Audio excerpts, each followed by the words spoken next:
Hi everyone, welcome to my channel. My name is Deb Melia Day and you are watching Cyberville.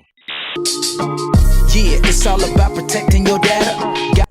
So, today we are going to be talking about a topic that might sound a little intimidating at first, but is actually super interesting and useful: ethical hacking. In this video, we will be covering the basics of ethical hacking and how you can use this knowledge to help keep your own systems and networks secure. So, you might be wondering, what exactly is ethical hacking? It is basically using the same tools and techniques as a hacker to find vulnerabilities in computer systems and networks, but with the permission of the owner. Think of it like a super-powered security check for your computer or network. Let's use an example to understand it better. Imagine you are about to open a new restaurant. You want to make sure everything is secure before opening. An ethical hacker will help you identify vulnerabilities in your computer systems and network, so you can fix them before a real hacker takes advantage of them.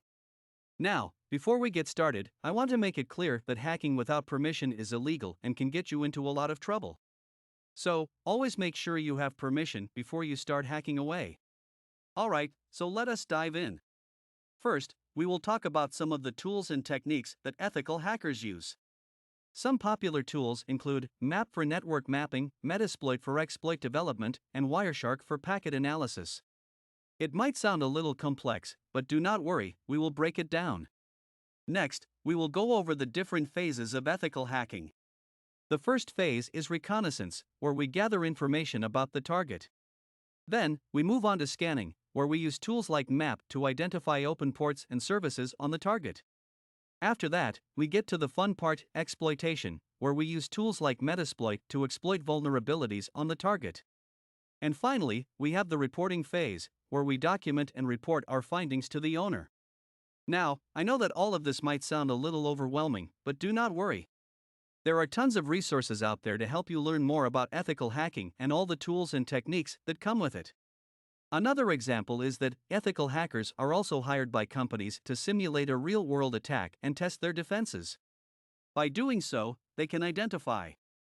We hope you found this video on ethical hacking informative and helpful. Remember, ethical hacking is a powerful tool for keeping your own systems and networks secure. By understanding the techniques and tools used by hackers, you can protect yourself and others from cyber attacks. If you enjoyed this video, please give it a thumbs up and be sure to subscribe to my channel for more great content on technology and security. Also, if you have any questions or suggestions, leave them in the comments below. Thanks for watching.